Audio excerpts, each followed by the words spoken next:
So in this lecture, we'll have a look at the definition of the conditional expectation when we're dealing with continuous random variables. So you should certainly study the definition of conditional expectations for the case of discrete random variables before doing the continuous case. It's way simpler to understand. And we will simply do the continuous case by deriving results analogous to what we have in the discrete case.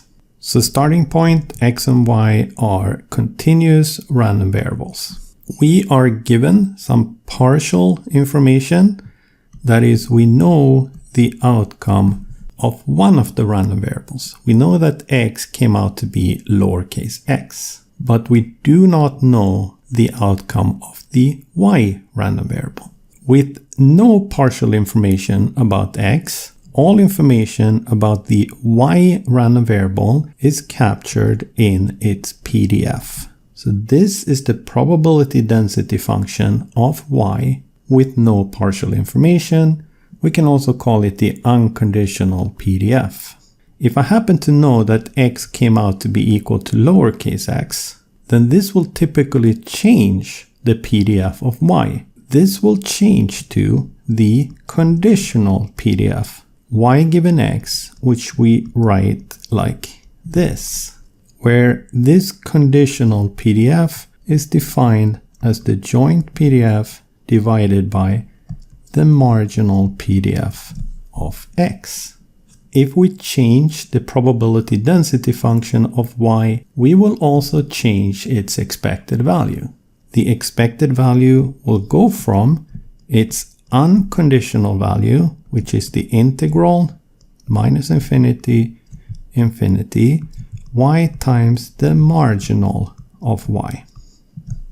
With the partial information, if I know that x is equal to x, this expected value will then change to minus infinity to infinity, and now I have to use the conditional PDF. Y times fy given x, y given x, dy. We call this the conditional expectation of y given that x is equal to lowercase x.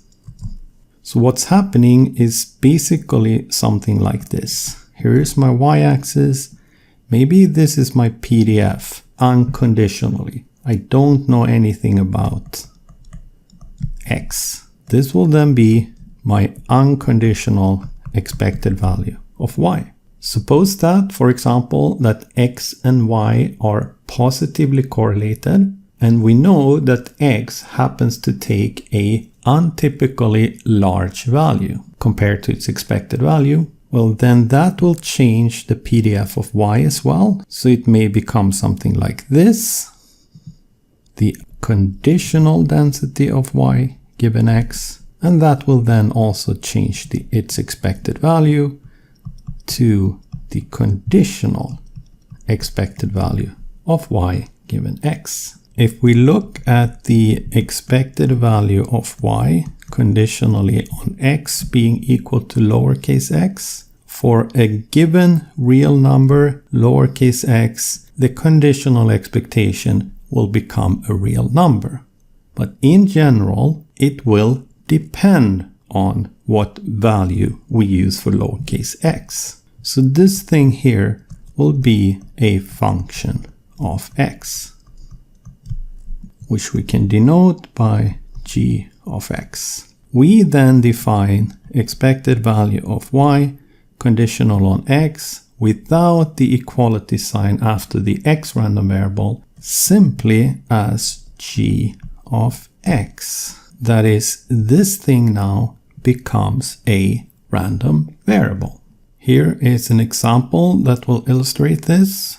I start with two continuous random variables and a joint PDF f of x, y. It's a simple one, x plus y, where the range of x and the range of y is the interval 0 to 1.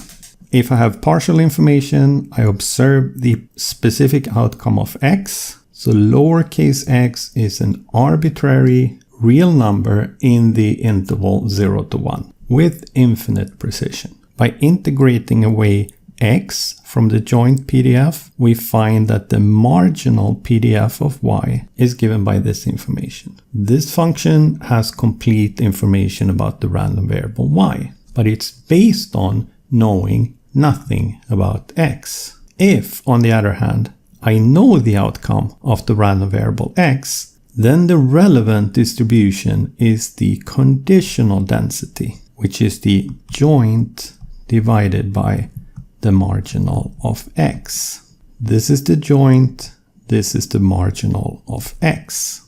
Note specifically that the conditional density will depend on y as well as on this particular value of x that we have observed. So this is the unconditional expectation of y. I integrate y from 0 to 1, y times the marginal of y.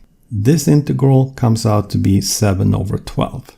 If I know that x has taken a specific value lowercase x, the interesting expectation is then the expected value of y conditionally on this information, which is the integral over y times, and now instead we use the conditional density. The one we found up here, that should go in there. If you perform this integral, the expected value comes out to be this. That will be a function of x only, and it depends on the particular value that we were given for the random variable x. So this is my g of x function that we identified up here. This is my g of x, the conditional expectation given a specific value of lowercase x. Once I have a function of x, I can create a new random variable by feeding my random variable into the g function. This is this conditional expectation. So this conditional expectation is this random variable. It's not hard to see that g of x is a decreasing function of x when x is between 0 and 1. G of 0, which is the expected value of y if we happen to observe that x is equal to 0, that's 2/3. While g of 1, the expected value of y if we observe x equal to 1, is 5 over 9. Since g is strictly decreasing, the range of this random variable z must be between 5/9 and 2/3. There are techniques for figuring out the probability density function of z when it's given as a function of x and I know the PDF of x. I won't do that in this particular lecture. If you know how to do it, then you will be able to conclude that z is a random variable with a PDF given by this formula with the range going from 5 over 9 to 2 over 3.